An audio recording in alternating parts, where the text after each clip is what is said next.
നിങ്ങളുടെ ഫാമിലിയിലെ ഓരോ കാര്യങ്ങളും ഞങ്ങൾ അറിയുന്നുണ്ടായിരുന്നു. ശാരദയ്ക്ക് മരുമോളായിട്ട് എന്താ പ്രശ്നം? കല്യാണത്തിന് മുമ്പ് ഞങ്ങളുടെ ചെറുക്കൻ ഒരു പെണ്ണിനെ സ്നേഹിച്ചിരുന്നു. നമ്മുടെ നിലയ്ക്കും വിലയ്ക്കും ഒത്ത പെണ്ണായിരുന്നില്ല. അതുകൊണ്ട് ഞങ്ങൾ അതിന് സമ്മതിച്ചു കൊടുത്തില്ല. പിന്നീട് നമ്മുടെ സ്റ്റാറ്റസിനൊത്തൊരു പെണ്ണിനെ കണ്ടെത്തി അവന് കല്യാണം കഴിപ്പിച്ചു. കല്യാണം കഴിഞ്ഞെങ്കിൽ പിന്നെ ഇപ്പോഴെന്താണ് പ്രശ്നം? ഈയിടെയായിട്ട് ഞങ്ങളുടെ ചെറുക്കൻ സ്നേഹിച്ച പഴയ പെണ്ണ് പിന്നെ അവനായിട്ട് ബന്ധത്തിലായി.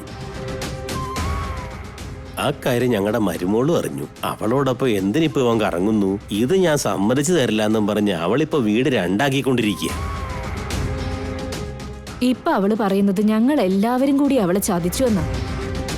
ഒരു കാലത്ത് സ്നേഹിച്ച പെണ്ണ് ഇപ്പൊ അവനോട് കൂടുതൽ സ്നേഹവും അടുപ്പവും കാണിക്കുന്നത് അവള് മനസ്സിലാക്കുന്നില്ല. ഞങ്ങളുടെ മരുമോളിപ്പോ സോഷ്യൽ മീഡിയയിലും TV ചാനലിലും അതിന്റെ ഇന്റർവ്യൂ കൊടുത്തുകൊണ്ടിരിക്കുക.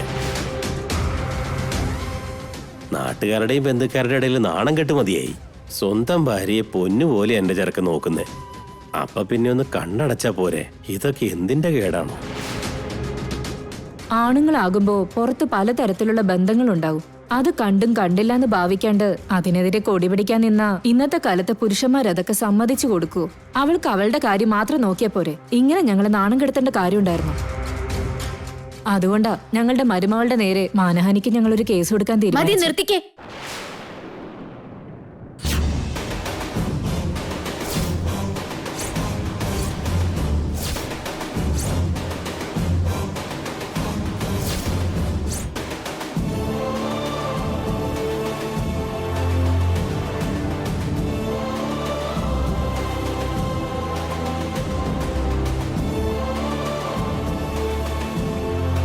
ഇതൊക്കെ എന്താ അമ്മേ? നിങ്ങളും ഇത് കേട്ടിരിക്കുക. ഇങ്ങനെ ഇടയ്ക്ക് കയറി ഞാൻ സംസാരിക്കുന്നതിന് എല്ലാവരും എന്നോട് ക്ഷമിക്കണം. നിങ്ങളുടെ മരുമോളുടെ പേരില് നിങ്ങൾ മാനഹാനിക്ക് കേസ് കൊടുക്കുന്നോ? അതിന് മാത്രം അവൾ എന്ത് തെറ്റിയതിട്ടാ? ഏത് വകുപ്പിൽ അവള് കുറ്റവാളിയാന്ന് പറയുന്നത്? സോഷ്യൽ മീഡിയ മൊത്തം ഞങ്ങളുടെ കുടുംബത്തിന് ചീത്തപ്പേരുണ്ടാക്കിയില്ലേ? സ്വന്തം ഭർത്താവിനെ കുറിച്ച് നാട്ടുകാരുടെ മുമ്പിൽ വിളിച്ചു പറഞ്ഞ് ഇപ്പൊ ഞങ്ങൾക്കാർക്കും തലയുയർത്തി നടക്കാൻ പറ്റാത്ത അവസ്ഥയാ. അത് മാനഹാനിയല്ലേ? അപ്പൊ നിങ്ങൾ ചെയ്തൊക്കെ എന്തായിരുന്നു?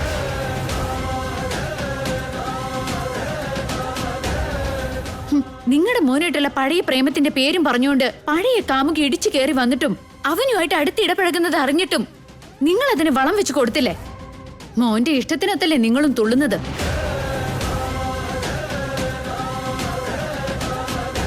അവന്റെ ഭാര്യയുടെ മാനസിക വിഷമത്തെക്കുറിച്ച് ചിന്തിക്കാതെ പഴയ കാമുകിയോടൊപ്പം അവൻ വീണ്ടും ഒരു രഹസ്യബന്ധം സ്ഥാപിച്ചു എന്ന് അറിഞ്ഞതിന് ശേഷവും നിങ്ങൾ അവനെ ന്യായീകരിച്ചല്ലേ മാനഹാനിക്ക് കേസ് കൊടുത്തത്? ജീവിതം ഇങ്ങനെയായി തീർന്നതിൽ ആ പെൺകുട്ടിയുടെ മനസ്സ് എത്രമാത്രം നീറുന്നുണ്ടെന്നുള്ളത് സ്വന്തം മകനെ ന്യായീകരിക്കുന്നതിന് മുൻപ് നിങ്ങളൊന്ന് ആലോചിച്ചു നോക്കിയോ?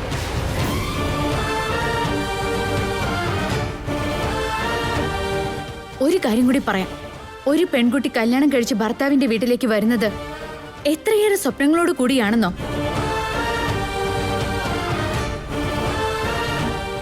സ്വന്തം ഭർത്താവിനെയാണ് അവള് ലോകമായി കാണുന്നത്.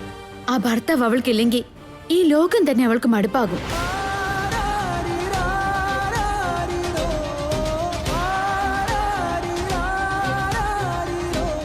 ഭർത്താവിന്റെ ഇഷ്ടങ്ങളെ സ്വന്തം ഇഷ്ടങ്ങളായി കണ്ട് അവന് വല്ല ആപത്തുണ്ടായാൽ സ്വന്തം ജീവൻ പകരം കൊടുക്കുന്നവളാ ഭാര്യ.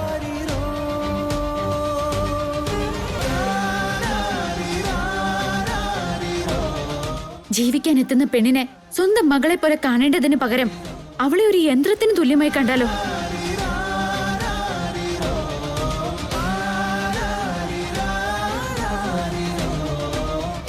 സ്വന്തം കുടുംബം വിട്ട് മറ്റൊരു വീട്ടിലേക്ക് എത്തുമ്പോ തൊട്ട് തന്റെ ഭർത്താവിനെയും കുടുംബത്തെയുമാണ് അവൾ അവളുടെ കുടുംബവും ജീവിതമായിട്ട് കാണുന്നത്. മറ്റൊരു പെണ്ണ് അവന്റെ ജീവിതത്തിൽ ഉണ്ടെന്നറിഞ്ഞ ആ പെണ്ണിന്റെ മനസ്സ് എത്രമാത്രം പെടയുന്നുണ്ടാവും.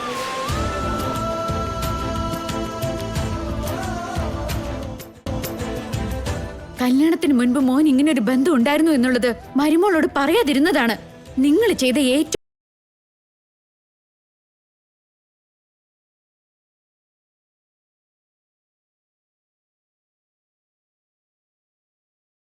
അതും ചെയ്തില്ല. അതാണ് നിങ്ങൾ ചെയ്ത രണ്ടാമത്തെ തെറ്റ്. നിങ്ങളുടെ മകന്റെ ജീവിതത്തിൽ നിന്ന് മകന്നു പോയ ആ പെണ്ണ് വീണ്ടും അയാളുടെ ജീവിതത്തിലേക്ക് തിരിച്ചെത്തിയപ്പോ അതിനെ ഇപ്പൊ നിങ്ങൾ ന്യായീകരിക്കുന്നില്ലേ? അത് നിങ്ങൾ ചെയ്ത മൂന്നാമത്തെ തെറ്റ്.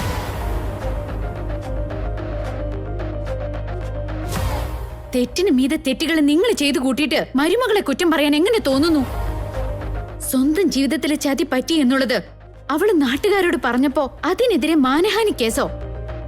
പകരം എന്തുകൊണ്ട് ആ കുട്ടിയുടെ മനസ്സിനുള്ളിലെ തേങ്ങൽ നിങ്ങൾ മനസ്സിലാക്കാൻ ശ്രമിക്കുന്നില്ല? നിങ്ങളുടെ മരുമകള് ധൈര്യമുള്ളവളാ. മനസ്സ് തുറന്ന് സ്വന്തം വേദനകൾ അവൾ ഈ ലോകത്തോട് വിളിച്ചു പറഞ്ഞു. പക്ഷെ അവളുടെ സ്ഥാനത്ത് എന്നെപ്പോലെ ഒരു പെൺകുട്ടിയായിരുന്നെങ്കിൽ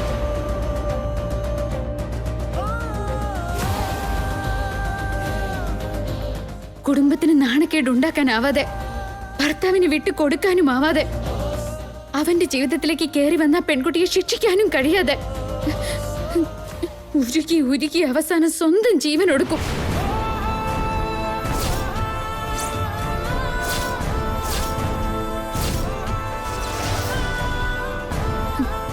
അങ്ങനെ എന്തെങ്കിലും സംഭവിച്ച ആ ഭർത്താവിനോ അവന്റെ കുടുംബത്തിനോ അവളുടെ മരണത്തിന്റെ കുറ്റബോധവും പേര് ജീവിതകാലം മുഴുവൻ വെന്ത് വെണ്ണീറായി കഴിയേണ്ടി വരും. അമ്മയ്ക്ക് എന്ത് തോന്നുന്നു? അച്ഛനോടും കൂടിയാ ആ പാവം പെൺകുട്ടിക്ക് ഇത്രയേറെ മാനസിക സംഘർഷം സൃഷ്ടിച്ച ഇവരെ സപ്പോർട്ട് ചെയ്യണോ അച്ഛാ? ഇവരോട് നമ്മൾ ഒരു സഹതാപവും കാണിക്കാൻ പാടില്ല. അത്രയ്ക്ക് ക്രൂരതയാ ഇവരുടെ മരുമകളോട് കാണിച്ചിരിക്കുന്നത്. ഒരു പാവം പെൺകുട്ടിയുടെ പ്രാക്കദോഷം എന്നും ഇവരുടെ കുടുംബത്തിന്റെ മേലുണ്ടാവും. ഇവരുടെയൊക്കെ മനസ്സ് കാളകൂടെ വിഷം നിറഞ്ഞതാ. ഇവരെ വീട്ടിൽ പിടിച്ചിരുത്തിക്കൊണ്ട് ഈ പാപത്തിന്റെ പങ്ക് നിങ്ങൾ ഏറ്റെടുക്കരുത്.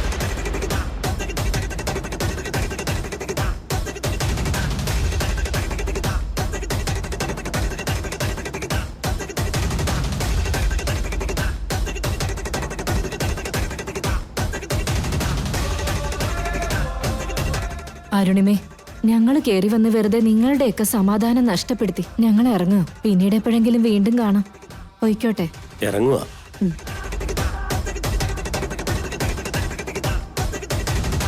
സ്വന്തം കുടുംബം വിട്ട് മറ്റൊരു വീട്ടിലേക്ക് എത്തുമ്പോ തൊട്ട് തന്റെ ഭർത്താവിനെയും കുടുംബത്തെയുമാണ് അവൾ അവളുടെ കുടുംബവും ജീവിതമായിട്ട് കാണുന്നത്.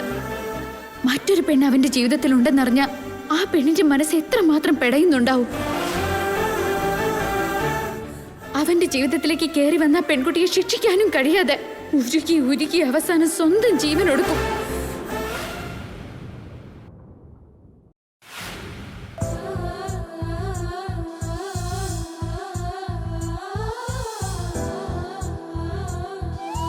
ഒരു പെണ്ണിന്റെ ജീവിതം ചതിച്ചു തൊലച്ച ഈ മനസാക്ഷി ഇല്ലാത്തവരോട് സഹതാപം കാണിക്കരുത്. അത്രയ്ക്ക് ക്രൂരതയാ ഇവരുടെ മരുമകളോട് കാണിച്ചിരിക്കുന്നത്. ഒരു പാവം പെൺകുട്ടിയുടെ പ്രാക്കദോഷം എന്ന് ഇവരുടെ കുടുംബത്തിന്റെ മേലെ ഉണ്ടാവും.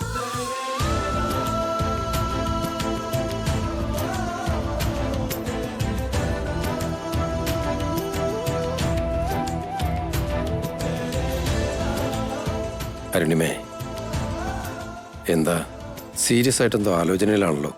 ജയേട്ടാ, വേറെ എന്തിനെ കുറിച്ചായിരിക്കും? മേഘനെ കുറിച്ച് തന്നെ. പരിചയം പോലും ഇല്ലാത്ത ഏതൊരു പെൺകുട്ടിയോട് കാണിച്ച നീതികേടിന് മേഘന ഇത്രയേറെ പ്രതികരിച്ചെങ്കിൽ നാളെ നമ്മൾ മേഘനയോട് കാണിച്ച നീതികേടിനെ കുറിച്ചറിഞ്ഞ അവൾ എന്തൊക്കെ ചെയ്യുമായിരിക്കും? ആ പേടി നിന്റെ മനസ്സിൽ മാത്രമല്ല, എന്റെ മനസ്സിലും തോന്നിയിരുന്നു. മേഘനയോട് പറഞ്ഞതൊക്കെ അവളുടെ മനസ്സിലെയും കൂടി തീരുമാനമാണെന്ന് ഓർക്കണം. നമ്മുടെ മോനെക്കുറിച്ച് മാത്രമേ ചിന്തിക്കുന്നുള്ളൂ. അവന്റെ ജീവൻ രക്ഷിക്കാനുള്ള ഒരു ആയുധമായിട്ട് മാത്രമാണ് നമ്മൾ അവളെ കണ്ടത്. അതിനിടയ്ക്ക് നമ്മൾ ചെയ്ത തെറ്റ് മേഘനയുടെ ജീവിതമാണ് നശിപ്പിക്കുന്ന കാര്യം നമ്മൾ ചിന്തിച്ചത് പോലുമില്ലല്ലോ. നമ്മൾ അവന്റെ അച്ഛനും അമ്മയല്ലേ, അങ്ങനെയല്ലേ നമുക്ക് ചിന്തിക്കാനാവൂ. അതിൽ തെറ്റൊന്നുമില്ല. നമുക്ക് ഈ ലോകത്ത് നമ്മുടെ മോന്റെ ജീവിതമല്ലേ ഏറ്റവും വലുത്. ആ പറഞ്ഞതിലും കാര്യമില്ലായികയില്ല. എന്നാലും ഇവിടെ ഇപ്പം മിഥുന്റെ ജീവനോടൊപ്പം മേഘനയുടെ ജീവിതവും നമുക്ക് വലുതാണ്. അതൊക്കെ ശരിയാന്നേ, പക്ഷെ ഇപ്പൊ അതൊന്നും ചിന്തിക്കണ്ട. നാളെ മേഘന സത്യങ്ങളൊക്കെ അറിയുമ്പോ എന്തൊക്കെ അനിഷ്ടങ്ങളെ സംഭവിക്കാന്നും അതാരെയൊക്കെ വേരോടെ തകർത്തെറിയാന്നും എനിക്ക് പേടിയായി തുടങ്ങിയേ. ശരിയാണ് അരുണിമേ, ഇനി അബദ്ധവശാൽ പോലും ഇങ്ങനൊരു സത്യം മേഘനെ അറിയാൻ പാടില്ല. മരിച്ചവൾ അറിഞ്ഞാൽ നമ്മളാലാകും വിധം അവളെ പറഞ്ഞു മനസ്സിലാക്കി സമാധാനിപ്പിക്കാമെന്നുള്ളൊരു ധൈര്യം ഇത്രയും നാളും ഉണ്ടായിരുന്നു. പക്ഷേ ഇന്ന് മേഘന സംസാരിച്ചതൊക്കെ കേട്ടപ്പോ അതത്ര എളുപ്പമുള്ള കാര്യമല്ലെന്ന് ഞാൻ മനസ്സിലാക്കി.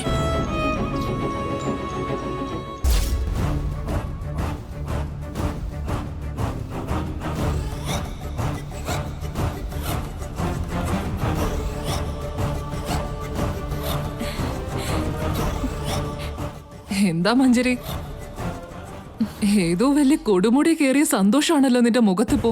ഇന്നാണ് ഞാനൊരു പുതിയ കാര്യം അറിഞ്ഞത് ആന്റി. ഇന്ന് വരെ ഞാൻ ആ വഴിക്ക് ചിന്തിച്ചിട്ട് പോലും ഇല്ലായിരുന്നു. എന്താ മഞ്ജരി അത്?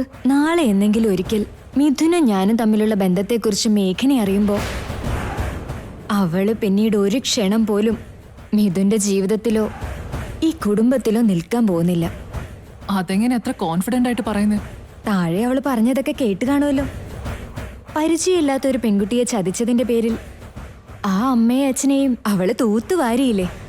അങ്ങനെയുള്ളവള് അവളുടെ ജീവിതം വെച്ച് നിങ്ങൾ എല്ലാവരും കളിച്ചു എന്നറിഞ്ഞാൽ പിന്നെ മേഘന ഈ കുടുംബത്തെയോ അവളുടെ കഴുത്തിൽ കിടക്കുന്ന താലിയെയും മാനിച്ച് ഇവിടെ ആസ്വദിഞ്ഞു കിടക്കുമെന്ന് തോന്നുന്നുണ്ടോ? നീ ചിന്തിച്ചതും ശരി തന്നെയാണ്.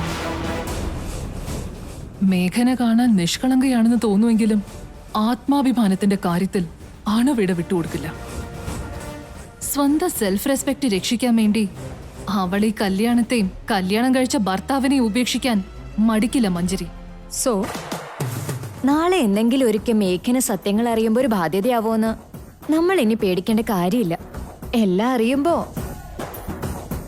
അവള് വഴിമാറി നടക്കാൻ മാത്രമേ ശ്രമിക്കൂ. ഇത് ഞാൻ ഒരിക്കലും പ്രതീക്ഷിച്ചില്ല. സന്തോഷമായി. നാളെ എന്ത് നടക്കുമെന്നുള്ള വളരെ വലിയൊരു പേടിയാണ് മാറിക്കിട്ടിയത്. I am happy now. അതൊക്കെ ഇരിക്കട്ടെ മഞ്ജരി, മേഘനയുടെ കാര്യത്തിൽ ടെൻഷൻ ഇല്ല, അത് കൊള്ളാം. അപ്പൊ നീരജുമായിട്ട് തീരുമാനിച്ച കല്യാണക്കാരിയോ? ഡോണ്ട് വറി ഹർഷിണി, ആ കല്യാണം നടക്കാൻ പോകുന്നില്ല. എൻഗേജ്മെന്റിന്റെ കാര്യത്തിലും നീ ഇതൊക്കെ തന്നെയാ പറഞ്ഞോണ്ടിരുന്നത്. പക്ഷേ സമയമായപ്പോഴേക്കും എന്തെങ്കിലും ചെയ്യാൻ പറ്റിയോ? അനങ്ങാതെ എല്ലാത്തിനും നിന്നു കൊടുക്കേണ്ടി വന്നില്ലേ? അങ്ങനത്തെ ഒരു അവസ്ഥ കല്യാണത്തിന് ഉണ്ടാവാതെ നോക്കിക്കൊള്ളണം. No problem aunty, I will take care of it. നീരജുമായുള്ള എന്റെ കല്യാണം ഒരു കാരണവശാലും നടക്കാൻ പോകുന്നില്ല.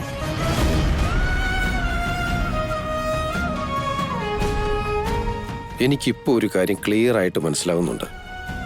എന്താ ചെയ്യേണ്ടത്? നാളെ നീരജും മഞ്ജരിയും തമ്മിലുള്ള കല്യാണം കഴിഞ്ഞാലും മഞ്ജരിയും മിഥുനും തമ്മിലുള്ള റിലേഷൻഷിപ്പിനെ കുറിച്ച് മേഘന ഒരു കാലത്തും അറിയാൻ പാടില്ല. ജീവിതകാലം മുഴുവനും ഒരു രഹസ്യമായി അത് നമ്മുടെ മനസ്സിൽ തന്നെ ഇരിക്കണം. മേഘനയെ നമ്മുടെ സ്വാർത്ഥതയ്ക്ക് വേണ്ടി മിഥുനെ കൊണ്ട് കല്യാണം കഴിപ്പിച്ചതാണെന്ന് അവൾ ഒരിക്കലും അറിയാൻ പാടില്ല.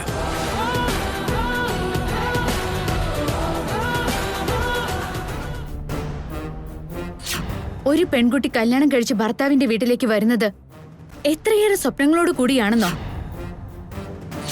സ്വന്തം കുടുംബം വിട്ട് മറ്റൊരു വീട്ടിലേക്ക് എത്തുമ്പോ തൊട്ട് തന്റെ ഭർത്താവിനെയും കുടുംബത്തെയുമാണ് അവൾ അവളുടെ കുടുംബവും ജീവിതമായിട്ട് കാണുന്നത്. മറ്റൊരു പെണ്ണ് അവന്റെ ജീവിതത്തിൽ ഉണ്ടെന്നറിഞ്ഞ ആ പെണ്ണിന്റെ മനസ്സ് എത്രമാത്രം പെടയുന്നുണ്ടാവും. നിങ്ങളുടെ മരുമകള് ധൈര്യമുള്ളവളാ. മനസ്സ് തുറന്ന് സ്വന്തം വേദനകൾ അവൾ ഈ ലോകത്തോട് വിളിച്ചു പറഞ്ഞു. പക്ഷെ അവളുടെ സ്ഥാനത്ത് എന്നെപ്പോലെ ഒരു പെൺകുട്ടിയായിരുന്നെങ്കിൽ ഉരുകി ഉരുകി അവസാനം സ്വന്തം ജീവൻ ഒടുക്കും.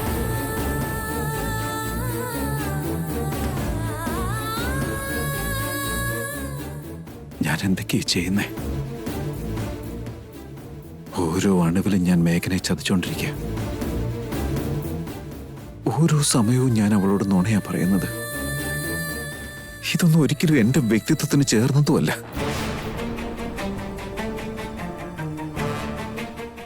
നാളെ സത്യം അറിയുമ്പോ മേഘനയുടെ അവസ്ഥ എന്താകുന്നു പോലും ഞാൻ ചിന്തിക്കുന്നില്ലല്ലോ. ഇല്ല, ഇതൊരിക്കലും ശരിയല്ല. ഇനി എന്തുണ്ടായാലും ശരി, മേഘനയോട് സത്യങ്ങൾ തുറന്നു പറയണം. അവളെ എന്തിനാ കല്യാണം കഴിച്ചെന്ന് തുറന്നു പറയണം. എനിക്കും മഞ്ജരിക്കും ഇടയിലുള്ള ബന്ധം എന്താണെന്നും പറയണം.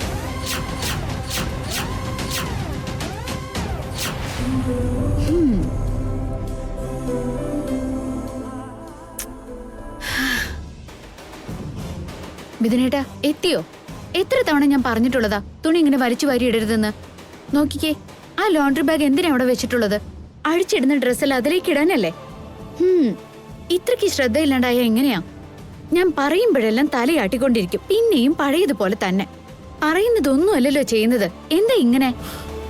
ശരിയാണ് മേഘനെ, ഞാൻ പറയുന്ന ഒന്നുമല്ല ചെയ്തോണ്ടിരിക്കുന്നത്.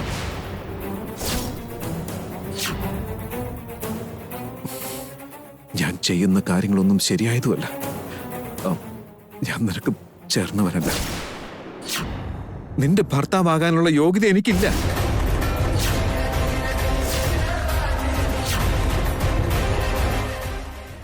എന്നെ കല്യാണം കഴിച്ചത് നിന്റെ ഭാഗ്യാണെന്നല്ലേ പറയാറ്? എന്നെ കെട്ടിയത് ഒരിക്കലും നിന്റെ ഭാഗ്യമല്ല മേഘനെ, നിർഭാഗ്യം.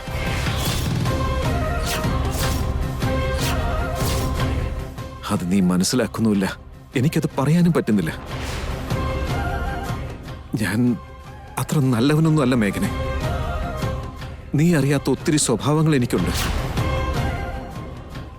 നിന്നോട് ഒത്തിരി നുണയും പറയാറുണ്ട്. നിന്നെ ഞാൻ ചതിച്ചോണ്ടിരിക്കുക.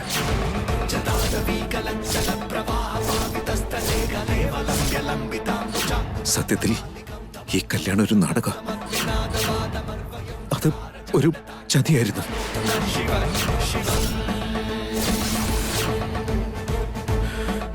ഇനിയും തെളിച്ചു പറയുകയാണെങ്കിൽ നിനക്ക് ഈ കല്യാണം ഒരു ശാപ. മതി, ഒന്ന് നിർത്തേട്ടാ.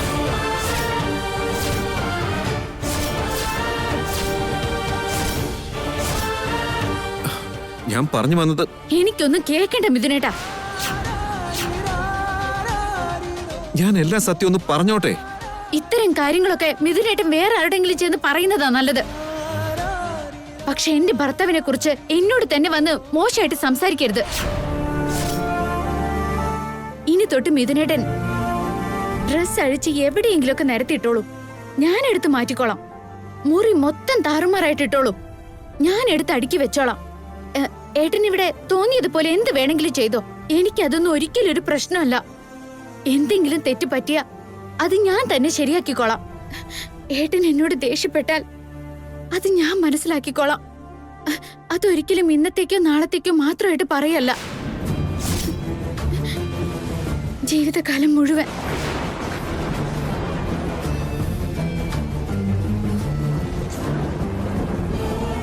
ജീവിതകാലം മുഴുവൻ ഞാനിതൊക്കെ സഹിച്ചോളാം.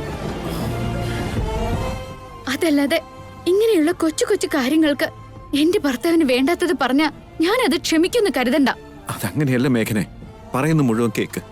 മിഥുനേട്ടാ, ഏട്ടനെ എനിക്ക് കിട്ടിയത് ഒരിക്കലും എന്റെ നിർഭാഗ്യമല്ല. അതെന്റെ പുണ്യാണ്. പറഞ്ഞറിയിക്കാൻ പറ്റാത്തത്ര ഭാഗ്യം. നമ്മുടെ കല്യാണ ശാപമല്ല, ദൈവം കനിഞ്ഞ് അനുഗ്രഹിച്ച വരപ്രസാദോ.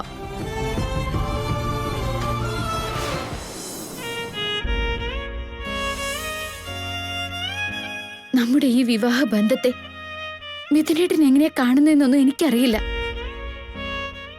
പക്ഷെ എന്നെ സംബന്ധിച്ചിടത്തോളം നമ്മുടെ വിവാഹം എനിക്ക് കിട്ടിയ വലിയൊരു ജീവിതം, ദൈവം തന്ന മറ്റൊരു ജന്മം. ഏട്ടൻ എന്റെ കഴുത്തിൽ താലി കെട്ടിയ ക്ഷണം തൊട്ട് ഞാൻ വീണ്ടും ഒരു ജന്മം എടുത്തതുപോലെയാ തോന്നുന്നേ. ഞാൻ എന്തിനു വേണ്ടി ജനിച്ചു, എന്റെ ജന്മ നിയോഗം എന്താണ്, എല്ലാം മനസ്സിലായത് അതിനുശേഷം.